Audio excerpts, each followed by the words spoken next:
Welcome to Imagine It. We're joined once again by Chief Scientist Carl Nelson here at Imagination Station. We already have some flames going. That's a novel concept at this point. Usually it's the big explosions that happen and completely freak me out. What are we doing today? We've got a bagel on fire already. You just mentioned earlier, you told me you have bagels in the refrigerator at home. And just reminded me. And so I don't know how you cook, but if you end up in this situation where you're toasting a bagel and it's caught fire, the last thing you want to do is take a fire extinguisher like this and try to blow it out, right? Because it's just going to launch it across your kitchen. Yeah. So you don't do that.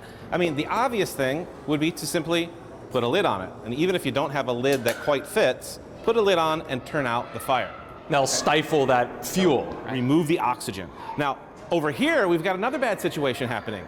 This is actually a pool of oil that we've heated up way beyond its smoking point. I smell it a bit there too.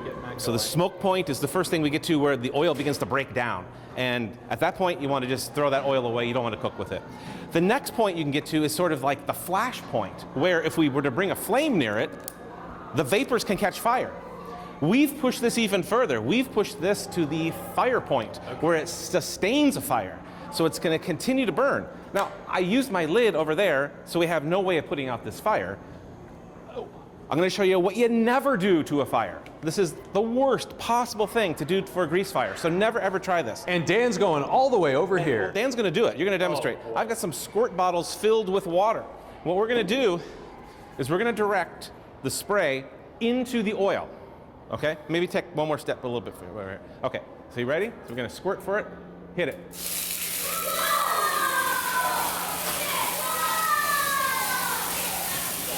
Okay. This is why you never add water to a grease fire. The water hits the flame, it turns into steam, and it splatters the oil. If we were in a kitchen, those flames could have hit the walls, ignited the wall, and all that. And it's incredibly good advice this holiday season too. You got all the fryers and that going too, and trying to get all the grease. Around the holidays, absolutely. Never, ever. Do not do this. This is like a really bad thing to do. Under no circumstance. And see, it went out here too. We've burned off most of the oil. You probably can't see it. There's a little bit, this tiny little bubble that's bouncing around in here. So last little run, or is that the water actually that would be going around?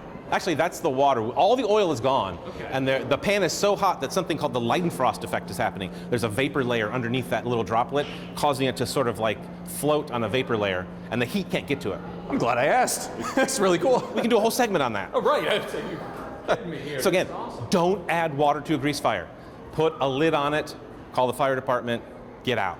I gotta say, for the first time since I've been doing these Imagine-Its, we've had an audience over here that went, whoa, this is so cool. But yeah, I think they're gonna remember that one for a while here. Thank you so much. I'm Dan, that's Carl, and that's how you imagine it.